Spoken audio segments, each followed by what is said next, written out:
বাংলাদেশ ইতিবাচক পরিবর্তনের মধ্য দিয়ে যাচ্ছে উল্লেখ করে ডক্টর ইউনূস বলেন, বিনিয়োগকারীদের শ্রম সহায়তা দিতে তৈরি আছে দেশের যুব সমাজ।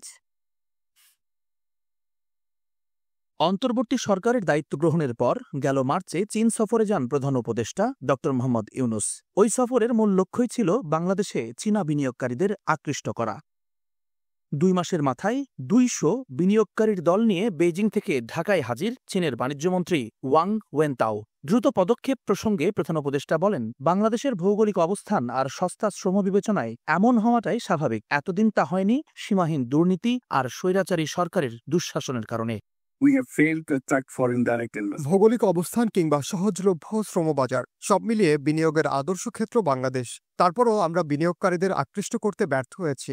ইকোনমিক জোন খালি পড়ে আছে, মানুষ সেখানে গরু ছাগল পালন করে। বিগত দশক জুড়ে সীমাহীন দুর্নীতি, দুঃশাসন আর স্বৈরাচার শাসকের কারণে অনেক সম্ভাবনাময় বিনিয়োগকারী দেশ ছেড়েছে। দেশের অর্থনৈতিক টেকসই উন্নয়নে বিডা আর বেজাকে ঢেলে সাজিয়েছে অন্তর্বর্তী সরকার। তাই নতুন বাংলাদেশের সাক্ষী হতে চীনা ব্যবসায়ীদের প্রতি আহ্বান জানান ড ইউনূস। জুলাই আন্দোলনের পর অনেক সমস্যাই কেটে গেছে। এখন বিনিয়োগ বান্ধব একটি পরিবেশ তৈরির চেষ্টা অব্যাহত রয়েছে। আমরা চাই আপনারা আমাদের এই পরিবর্তনের ইতিহাসের সাক্ষী হন। বন্ধুত্বের 50 বছরে 2 দেশের বাণিজ্য ও বিনিয়োগ সম্পর্ক উন্নয়নে এই কনফারেন্স যৌথভাবে আয়োজন করেছে বিডা ও বেজা।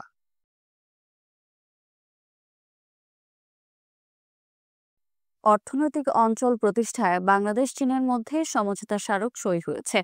চীনের বিনিয়োগের দিকে ঝুঁকলে যুক্তরাষ্ট্রের শুল্ক রোষানলে পড়ার আশঙ্কা কতটুকু? এমন প্রশ্নে বিডা চেয়ারম্যান বলেন, বিনিয়োগের সঙ্গে রাজনীতির কোনো সম্পর্ক নেই এবং ভবিষ্যতেও এর প্রভাব পড়বে না। চীন বাংলাদেশ বিনিয়োগ ও বাণিজ্য সম্মেলনে চাঁদপুর অর্থনৈতিক অঞ্চল প্রতিষ্ঠায় বাংলাদেশ ও চীনের মধ্যে সমঝোতা স্মারক স্বাক্ষর হয়েছে। 3000 একরের এই প্রকল্প বাস্তবায়নে সময় লাগবে 3 থেকে 5 বছর। দেশের বিভিন্ন অঞ্চলে আরও অর্থনৈতিক অঞ্চল করার পরিকল্পনা রয়েছে তাদের। তার সাথে অনেক ব্যবসায়ী এসেছে। এই অনুষ্ঠানে বিডার ও বেজার নির্বাহী চেয়ারম্যান আশিক চৌধুরী বলেন, ভিনদেশ থেকে বিনিয়োগ আনতে পারলে মজবুত হবে দ্বিপাক্ষিক সম্পর্ক। চীনের বিনিয়োগ যথাযথভাবে কাজে লাগানোর পরিকল্পনা করছে বাংলাদেশ সরকার। আমরা যদি বিভিন্ন দেশ থেকে একই সাথে বৈদেশিক বিনিয়োগকে নিয়ে আসতে পারি, সেক্ষেত্রে আমার ধারণা যে দ্বিপাক্ষিক সম্পর্কটা আরো শক্ত হবে।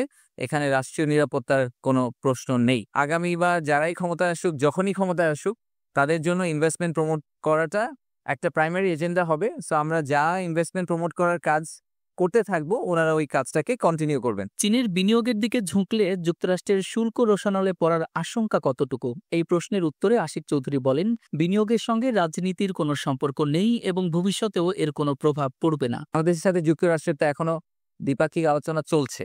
সো এটার ফাইনাল আউটকাম কোথায় গিয়ে দাঁড়াবে এটা আমরা এখনো জানি না।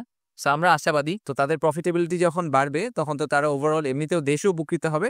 সেই সেন্সে তারা আমাদেরকে আসলে কোঅপারেট করতে রাজি হয়েছে। বাংলাদেশ অর্থনৈতিক অঞ্চল কর্তৃপক্ষ এবং বাংলাদেশ বিনিয়োগ উন্নয়ন কর্তৃপক্ষের যৌথ আয়োজনে সোলার, টেক্সটাইল, মেটাল, কৃষি সহ বিভিন্ন খাতের 143টি কোম্পানির প্রায় 250 বিনিয়োগকারী অংশগ্রহণ করেন। তারা ভবিষ্যতে বাংলাদেশে বিভিন্ন খাতে বিনিয়োগের আগ্রহ প্রকাশ করেন।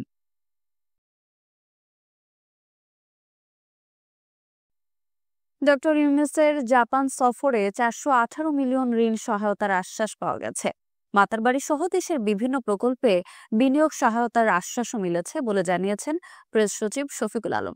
সোমবার ঐকমত্য কমিশনের 2য় ধাপের বৈঠকে সংস্কার ও জুলাই সনদের বিষয়ে চূড়ান্ত পর্যায়ে উপনীত হওয়ার আশা প্রকাশ করেছেন উপপ্রেস সচিব আজাদ মজুমদার। অন্তর্বর্তী সরকারের প্রধান উপদেষ্টা ডক্টর মোহাম্মদ ইউনূসের জাপান সফরের বিস্তারিত তুলে ধরতে ফরেন সার্ভিস একাডেমিতে প্রেস উইংয়ের এই সংবাদ সম্মেলন। জাপানের মধ্যে যে প্রধান উপদেষ্টার জাপান সফর সফল হয়েছে দাবি করে প্রেস সচিব শফিকুল আলম বলেন, বাংলাদেশ জাপানের দ্বিপাক্ষিক সম্পর্ক আরও গভীর হবে। মাতারবাড়ি প্রকল্পে $29 মিলিয়ন প্রয়োজন, যার বড় অংশ বিনিয়োগ করবে জাপান। সফরে 418 মিলিয়ন মার্কিন ডলার সহায়তার আশ্বাস পেয়েছে বাংলাদেশ। 1 লাখ জনশক্তি রপ্তানিতে জাপান সম্মতি দিয়েছে বলেও জানান প্রেস সচিব। ইন্টারিম গভর্নমেন্ট যে এই মিডি নিয়ে, মানে Maheshkhali Matarbari integrated development initiative, এটা নিয়ে যে একটা মাস্টার প্ল্যান করতে যাচ্ছেন, সেখানে তারা সর্বাত্মক সহযোগিতার আশ্বাস দিয়েছে। তারা $418 মিলিয়ন আমাদেরকে দিবে জানিয়েছে। এটার এই সংক্রান্ত নোট এক্সচেঞ্জ হয়েছে। উপপ্রেস সচিব আজাদ মজুমদার জানান, সোমবার থেকে শুরু হওয়া জাতীয় ঐকমত্য কমিশনের দ্বিতীয় ধাপের বৈঠকে সংস্কার ও জুলাই সনদের বিষয়ে চূড়ান্ত পর্যায়ে উপনীত হওয়া যাবে। দ্বিতীয় দফায় আলোচনা শুরু করার জন্য সংস্কার প্রক্রিয়া নিয়ে আমাদের মাননীয় প্রধান উপদেষ্টা এই আলোচনার উদ্বোধন করবেন। আলোচনাটা এই ফরেন সার্ভিস একাডেমিতে শুরু হবে। এই আলোচনাটা শেষেই ওনারা জুলাই চার্টার যেটা নিয়ে কাজ করা হচ্ছে সে বিষয়ে একটা সুস্পষ্ট ঘোষণা দিতে পারবে। সংবাদ সম্মেলনে প্রেস উইং জানায়, প্রধান উপদেষ্টার ঘোষিত সময়ের বাইরে নির্বাচন যাওয়ার সুযোগ নেই। বাই জুন 30, মানে 30 জুনের মধ্যে। এটা আগেও হতে পারে, 30 জুনে, মানে এর বেশি যাবে না।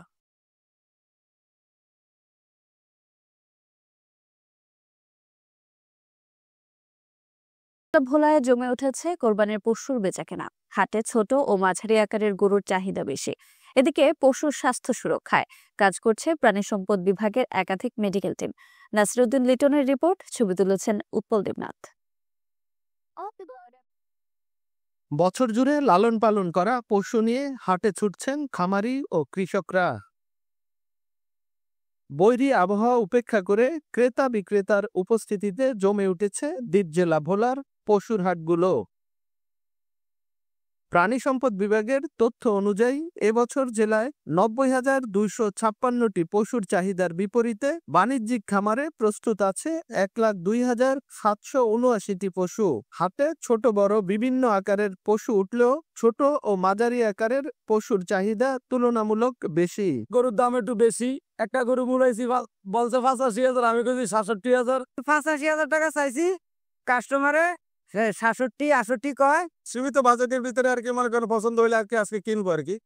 আর যদি না হয় তাহলে মনে করেন আরো 88 টাকা দিয়ে 1,30,000 গরু বেচন যাইব না, আমার খোর ভুসি এগুলোর দাম বেশি। পশুর স্বাস্থ্য সুরক্ষায় কাজ করছে প্রাণী সম্পদ বিভাগের মেডিকেল টিম। কোনো প্রকার স্টেরয়েড ড্রাগ এবং হরমোনাল ড্রাগ ব্যবহার না করে বা ব্যবহার করলে আমরা যদি লক্ষণ ভিত্তিক চিনতে পারি তাহলে আমরা আইনানুগ ব্যবস্থা নেবে।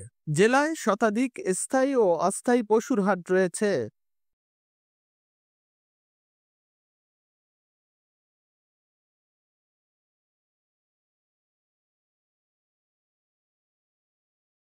রাজধানীতে ধীরে ধীরে জমে উঠছে কোরবানির পশুর হাট। গবাদি পশু নিয়ে দেশের বিভিন্ন প্রান্ত থেকে আসছেন ব্যাপারীরা।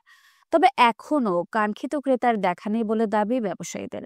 তবে 2-1 দিনের মধ্যে জমে ওঠার অপেক্ষায় ব্যবসায়ীরা। হাটডাকে সরগরম রাজধানীর পশুর হাটগুলো। পবিত্র ঈদুল আজহার বাকি আর মাত্র কয়েকদিন, তাই দেশের বিভিন্ন প্রান্ত থেকে রাজধানীর পশুর হাটগুলোতে ভিড় করছেন ব্যাপারীরা। এবারও ছোট থেকে মাঝারি আকারের গবাদি পশুর সংখ্যাই বেশি। গেল বছরের ছাগল কাণ্ডের পর লোক দেখানোর প্রতিযোগিতা না থাকায় বাড়তি দামের পশু বিক্রি নিয়ে শঙ্কায় ব্যাপারীরা। তবে চাহিদা কম থাকলেও বড় পশুর সংখ্যাও কম নয় হাটগুলোতে। আর দাম নিয়ে ক্রেতা বিক্রেতাদের মধ্যে আছে বিস্তর মতপার্থক্য। যে গরু বেচছি আমি 8 লাখ, সেই গরু বলতেছে 5 লাখ 4 লাখ। আমার কাছে মনে হচ্ছে এবার গরুর দামটা ভালো হবে। প্রচুর খরিদ্দার পাইছি, কিন্তু দাম কষানো শুধু দেখে দেখে চলে আসার।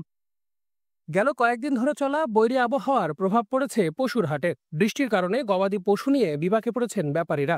আমার সুবিধা দিতে পারে না, যেমন ভালো লাগবে ভালো দিতে পারতেছে না। হাটের সমস্যা একটু লেগে ডোগা টোগায় কমিটির সমস্যা বেশি।